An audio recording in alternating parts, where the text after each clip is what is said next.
Okay, we need to talk about silver. I know what you're thinking. It's not exactly the first thing that pops into your head when you think cutting-edge tech or global strategy. But what if I told you that this one metal is quietly becoming one of the most critical, most fought-over resources on the entire planet? It's time to forget everything you think you know. Seriously, just take a second. When I say the word silver, what's the very first image that comes to mind? For most of us, it's probably something familiar, something traditional, right? Yeah, for most of us, it's exactly this. We think of jewelry, maybe some old coins our grandparents had tucked away, or that classic nickname, the poor man's gold. It's always kind of been seen as second fiddle, the runner-up. But that entire picture is now completely, fundamentally wrong.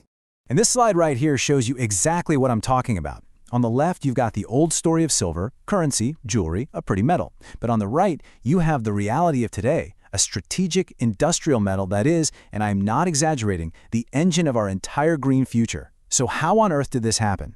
Well, it all comes down to its basic science. Silver isn't just shiny. It has this hidden superpower that makes it absolutely positively irreplaceable in the modern world. Now, what's really fascinating here is that this single fact, this is the key to everything, the highest electrical and thermal conductivity of any element. That means nothing on Earth moves electricity or heat better than silver. Not copper, not gold, nothing. It is the undisputed champion, the ultimate power player. And in a world that runs on electricity, that makes it indispensable. So where does this superpower actually get put to work? Well, this one unique property has put silver at the very heart of pretty much every single major tech revolution happening right now. Just look at this breakdown. A whopping 40% of industrial demand comes from solar power. That's the shiny, conductive paste inside every single solar panel you see. Then you've got another quarter for electric vehicles and 20% for the brains behind AI and 5G. I mean, the future is literally running on silver. And we're not talking about tiny amounts. A single EV can use up to 50 grams of silver in all its high-tech electrical systems. That's nearly double what a normal gas-powered car uses.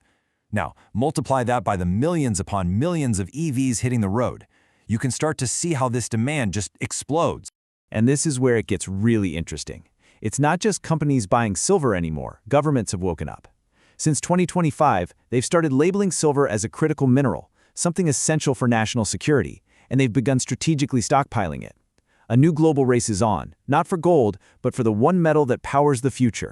Okay, so with demand going through the roof from every direction, the obvious solution is to just mine more of it, right? Well, it's not that simple. In fact, it's nearly impossible, and the reason why is pretty fascinating. It all boils down to this one idea, the byproduct problem. And if you can understand this, you'll understand the entire supply crisis for silver. Okay, let me walk you through this because it's so important. First, miners aren't really out there looking for silver. They're digging for big industrial metals like copper, lead, and zinc.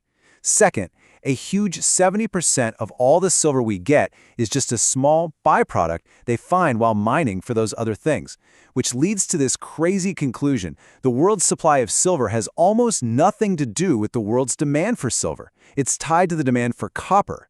So even if we desperately need more silver for solar panels, if nobody needs more copper for plumbing, we just can't get it. And on top of that, you have two other major issues squeezing the supply. The quality of the rock in the ground is getting worse, so you have to mine and process a mountain of dirt just to get a few grams. And countries that refine silver, like China, have started restricting exports, basically hoarding it for themselves. The walls are closing in on the global supply. And the result is this one, stark number. For 5 years in a row, the world has been in a structural silver deficit. We are consistently using way more silver than we are able to pull out of the ground. We've been burning through global stockpiles to fill the gap, but those stockpiles are now running dangerously low. So, what happens when the well runs dry? Well, what happens when unstoppable demand meets an immovable supply problem? You get a price shock. And with a metal as famously volatile as silver, that shock can be, well, pretty dramatic. I mean, just look at this roller coaster ride. From a sleepy $5 an ounce in 2000 to a crazy spike near $50 in 2011, then back down again. But look at what's happened recently. In 2025, the price didn't just jump, it exploded to $85 an ounce, and it stayed there. This isn't just a blip on the radar, this is a whole new ballgame. And that's exactly why you're hearing analysts use language like this. They're talking about a fundamental re-rating. The market is starting to realize that maybe silver shouldn't be priced like a simple commodity like corn or something. It's being repriced as what it is, a rare strategic asset that is essential for our future.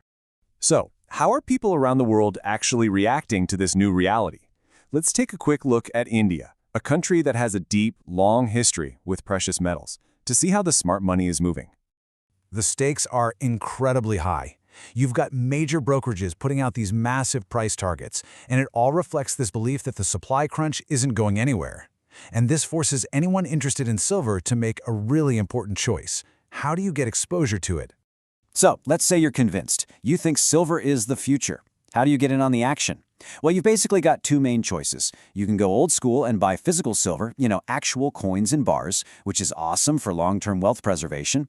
Or you can go the modern route with a silver ETF, an exchange-traded fund. It's really the classic battle between holding a tangible asset in your hand versus having the pure flexibility of a digital claim you can trade in a second. What's right for you really just depends on your goals. So we have to end with this one question. We've laid out the entire case.